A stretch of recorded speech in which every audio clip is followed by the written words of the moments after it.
अस्सलाम वालेकुम एवरीवन, कैसे हैं आप सब। एनसीटीवी में करते हैं आपको खुशामदीद। ड्रामा प्यार दीवानगी है में नसीम राबी को घर से निकालने के लिए अब एक नया तमाशा शुरू करेगी। राबी की मां उससे मिलने नसीम के घर आएगी। नसीम राबी की मां को हर तरह से खूब बातें सुनाएगी और अब राबी पर बांझ होने का बहतान लगाएगी और कहेगी कि ज़ेबी के भाई की शादी तो मतीन के बाद हुई थी, फिर भी उसके घर औलाद हो गई और मेरी तो किस्मत ही फूट गई जो मैं एक बांझ बहू बिया कर घर ले आई। राबी, उसकी माँ और बहन को नसीम की ये बातें सुनकर बहुत गुस्सा आएगा। राबी की माँ वहाँ से उठकर घर आ जाएगी।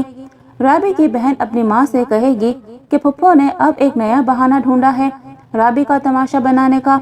नसीम राबी को डॉक्टर के पास और हकीमों के पास लेकर जाएगी और उल्टी सीधी दवाइयाँ खिलाएगी ताकि राबी कभी माँ ना बन सके, लेकिन उल्टा मतीन को बहकाएगी कि डॉक्टर ने राबी की रिपोर्ट्स अच्छी नहीं बताई हैं, जिस पर राबी मतीन से कहेगी कि डॉक्टर ने ऐसा कुछ नहीं कहा है, सिर्फ मुझे नॉर्मल मेडिसिन दी हैं खाने के लिए।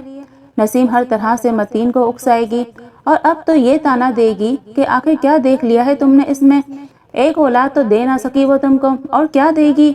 मतीन अपनी माँ की बातों से इस कदर तंग आ जाएगा कि वो अपनी माँ से कहेगा कि आपको पसंद नहीं है ना राबी, मैं उसको यहाँ से लेकर चला जाता हूँ, नहीं रखना मुझे राबी को आपके साथ। वो राबी का हाथ पकड़कर उसको वहाँ से लेकर जैसे ही निकलेगा तो मतीन का बाप उसे हाथ जोड़कर रोक लेगा और नसीम को बहुत बातें सुनाएगा। नसीम भी ये देखकर हैरान हो जाएगी कि उसने क्या सोचा था और क्या हो गया, इसीलिए वो भी मतीन को जाने से रोक लेगी। मतीन रुक जाएगा और कमरे में जाकर परेशान होगा और राबी से कहेगा कि तुम तो मेरा साथ कभी नहीं छोड़ोगी ना, जिस पर राबी कहेगी कि शोहर का मजबूती से हाथ थामना ही जिंदगी की मेराज होती है। आपके ख्याल में नसीम राबी को मतीन की जिंदगी से निकालने के लिए अब कौन सा नया खेल खेलेगी। डेली ड्रामा रिव्यूज देखने के लिए आप हमारा चैनल सब्सक्राइब कर लें। शुक्रिया, अल्लाह हाफिज।